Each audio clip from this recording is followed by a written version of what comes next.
What's up guys, Houndish here, and today we're jumping into Destiny 2 for the very final weekly reset of 2025. It has been a relatively busy December, I suppose, with the Destiny expansion drop-in, something we haven't seen for quite a while. We've had seasons in December, but not an actual DLC. With this being the final reset of the year though, we have a couple of updates regarding Bungie communications heading into 2026. Also, it's the final week of the Dawning, and otherwise we have a new quest refresh, renewed chances at various different drops in the game, not least the Dungeon Exotic. We'll cover vendors like Eververse, weekly featured rewards in the Vanguard alert and at Zavala, and a handful of other updates in the video. So, if you guys enjoy this one, do us a big favor and drop your cheesiest Destiny 2 quote in the comment section for the algorithm. Otherwise though, now let's get into it.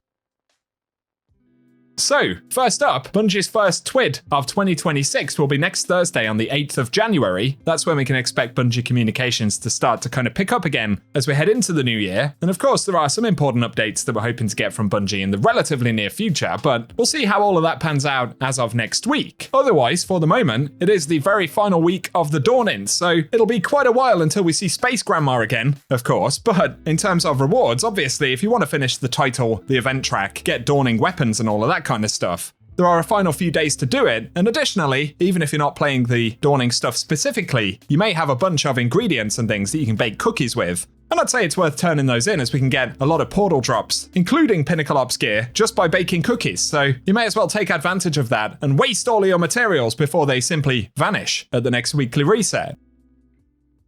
Otherwise, on the Renegades side, we have a new refresh for the Equilibrium dungeon, which only really impacts the exotic drop, which we've got one chance per character per week. Otherwise, farming tier 5 loot is now very easy at the first encounter. And of course, we have continued chances to get things like the Taken Crystal, if that's something still on your list. Another component in relation to the Renegades content that I actually only just really realized was a thing was this weekly quest called Territorial Profit. So basically you have to complete contracts for syndicates and turn in ingots at the war chest, but the infamous engram will actually drop weapons that have the accelerated assault origin trait on them. So I think once you complete the quest on one character, you get the weapons on all 3 characters, which are available at the Spider. So worth paying attention to that one, especially if you're after trying to actually pick up those weapons with the additional origin trait. So that's the first thing. Otherwise, Synthesis Outpost, as we mentioned, Spider has his weekly offering of, I think it's a random ingot, and we get those weekly shipments.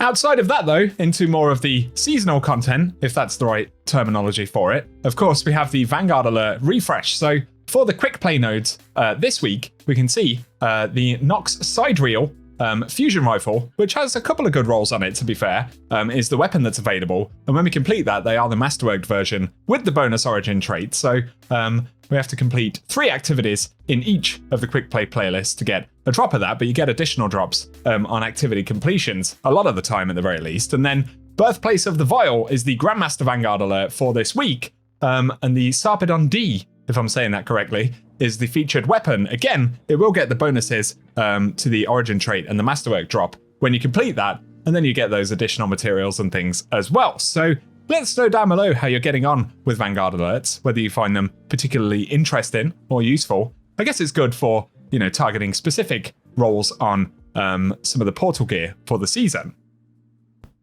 Moving on to the Eververse inventory for the week, we do have the pop-up saying that we've got the final week of the Dawning, of course, and that pretty much populates the Eververse store for the moment. So for the front page for Bright Dust, we have the Steamy Barra exotic emote. Not sure I've actually seen this one. Perhaps it's new for this year. That's a very curious looking thing. I don't get the reference. Is there a reference? I'm not sure what's going on. Are we having a hot tub party with some kind of animal?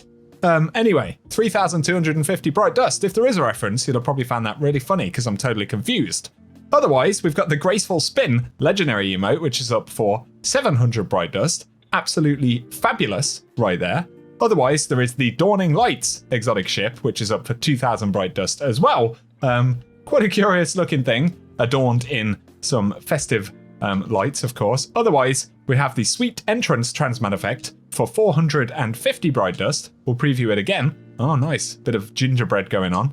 And then for shaders, there is Dawning Mirth, which is very green. I swear, what has my lightsaber gone green? That is the Cyan Crystal, but it looks almost green against that. Shaders are 300 Bright Dust. There is additionally Dawning Brilliance available on the first page.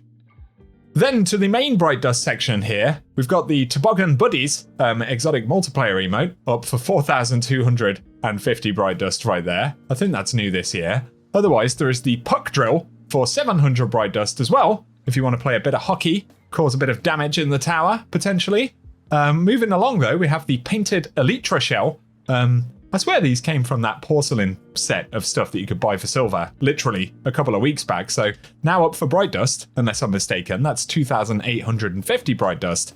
And then there is the Soaring Kaolin exotic ship as well. Do kind of like how it still gives me kind of Scarab Beetle vibes, I suppose. Kind of curious looking thing for 2,000 Bright Dust. And then there is the Forward Erebus, returning from previous years, I'm pretty sure, right there. But cool kind of snowy effects behind it for 2,500 Bright Dust. And we have the Cold Cheer ornament for Aegis Scepter, which, to be fair, is probably one of the best Dawning ornaments, at least in my opinion. Kind of like the pink crystal in the middle, so nice to get that this week. That's 1,250 Bright Dust. Then there is the Snowfolk projection, a ghost projection there for 1,500 Bright Dust, still very expensive.